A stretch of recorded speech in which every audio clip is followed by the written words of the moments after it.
భాగం. ఈ మాట కోసమే మాలీవుడ్ మొత్తం కళ్ళల్లో ఒత్తులేసుకొని మరీ ఎదురు చూస్తోంది. ఎందుకంటే ఎంపురాన్ అసలు కథ మూడో భాగంతోనే ముడిపడి ఉంది. కానీ రెండో భాగం ఘన విజయం సాధిస్తేనే మూడో భాగం అన్నాడు దర్శకుడు. కానీ ఎంపురాన్ 2 ఎవరు ఊహించినంతగా వసూళ్లను రాబడుతోంది.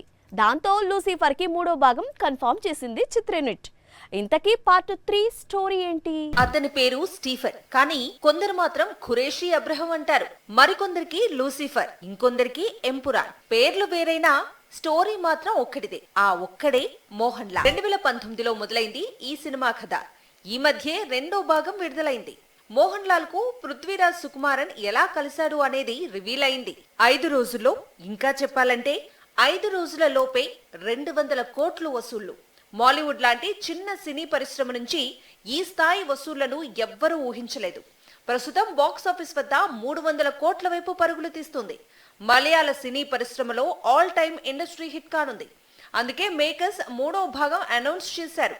అసలు ఈ స్టీఫెన్ ఎవరు, ఖురేషీ ఎవరు, లూసిఫర్ ఎవరు, ఎంపురాన్ ఎవరు అనేది మొత్తాన్ని కూడా మూడో భాగంలో చెప్పి ఈ కథను ముగించనున్నాడు పృథ్వీరాజ్ సుకుమారన్. రెండో భాగం ఘన విజయమే మూడో భాగానికి లైన్ క్లియర్ చేసింది.